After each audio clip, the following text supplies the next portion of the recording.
This is OwlUp, where learning happens in minutes, not hours.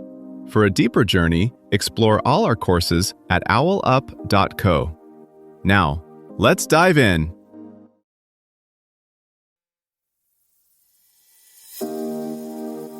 Welcome to Chapter 1 of our series, Brand Identity Design, Crafting Visual Narratives. In this episode titled, Understanding Brand Identity, we'll break down the key elements that make up a brand's identity and why they're so crucial for connecting with your audience. So, let's dive in and start building a strong foundation for your brand. Your favorite brand might already know this. Most of us pass thousands of logos and ads every single day and remember almost none of them. Yet one or two brands still feel instantly ours. How does that happen? And what are they doing so differently from everyone else? Some brands feel ours not because they shout the loudest, but because they feel strangely consistent wherever we run into them. Open their app, walk past their store, see a post, talk to support. Each touchpoint feels like the same personality showing up again and again. That's not an accident. It's the result of a deliberately built brand identity.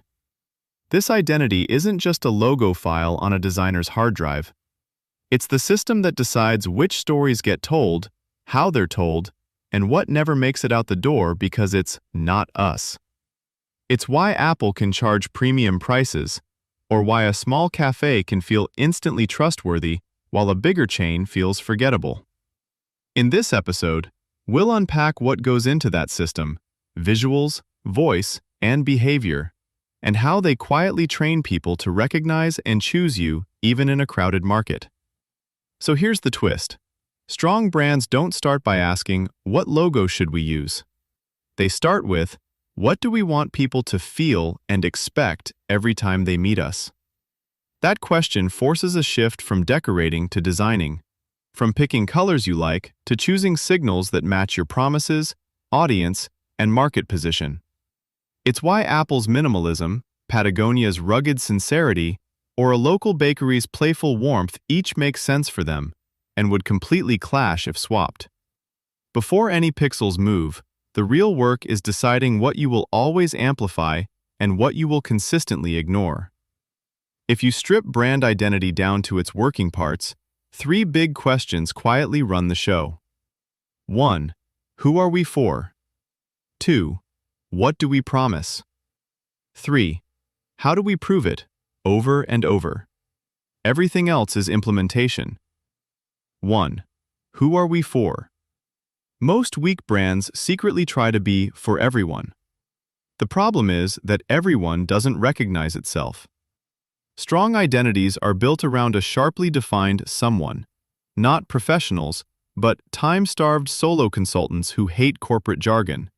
Not parents, but first-time moms who care more about non-toxic than Pinterest perfect. When you choose a specific someone, details start making themselves obvious.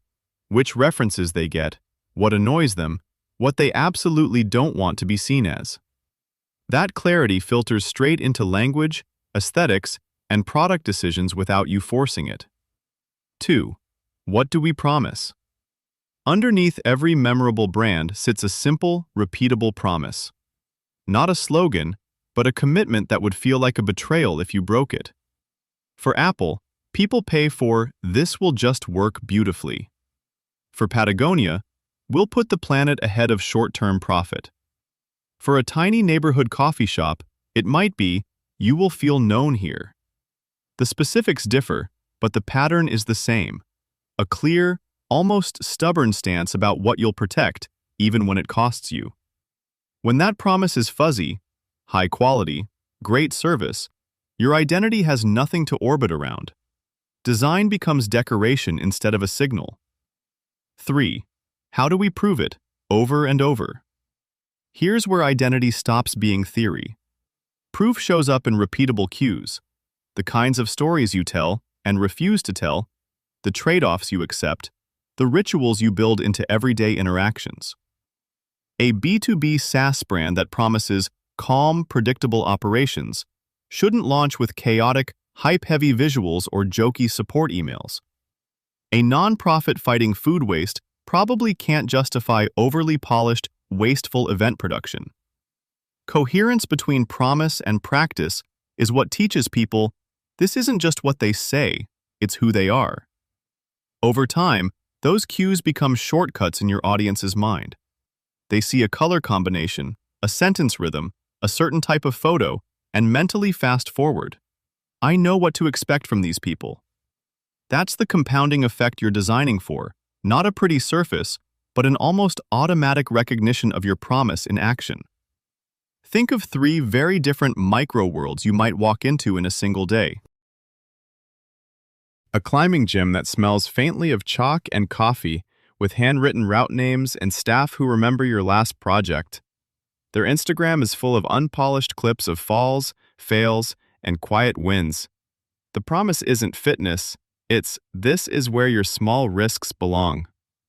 A fintech startup that sends you a debit card in a plain, almost severe envelope with a single line of copy inside. We hate surprise fees as much as you do. Their dashboard uses calm blues and lots of white space, and every notification translates jargon into plain language first, compliance speak second. A neighborhood bookstore that never discounts as heavily as Amazon, but hosts poetry nights, stocks local authors, and wraps each book in simple craft paper if it's a gift. Their emails read like notes from a friend who knows what you're secretly in the mood to read. In each case, details aren't random. They're small, repeatable proofs of a very specific promise. Algorithms will soon read your brand like a weather system, not a logo file. As AI tools remix layouts, phrasing, even pacing on the fly, your job shifts.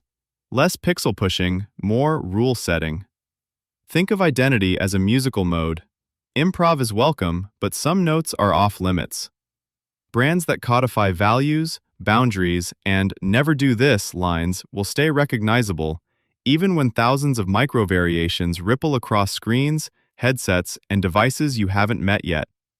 Treat identity as ongoing research, not a finished portrait. Notice which phrases customers repeat back to you, which colors they screenshot, which moments they rave about or complain about. Those are live signals. Follow them the way a hiker follows trail markers, not as decoration, but as guides toward the version of your brand that actually resonates. Try this experiment. For the next 3 days, change just one visible touchpoint of your brand, your Instagram bio, website header, or email signature, so it clearly reflects your core brand identity, who you serve, what you do, and the feeling you want people to have. Before you change it, ask 3 people in your target audience to describe your brand in 3 words. Then ask 3 different people to do the same after the change. Compare the before and after words. If they move closer to the feeling and positioning you're aiming for, you're on the right track. If not, tweak the language or visuals and repeat once more. This was OwlUp, your daily step forward. To keep learning with structured courses and more insights, go to OwlUp.co. Until tomorrow!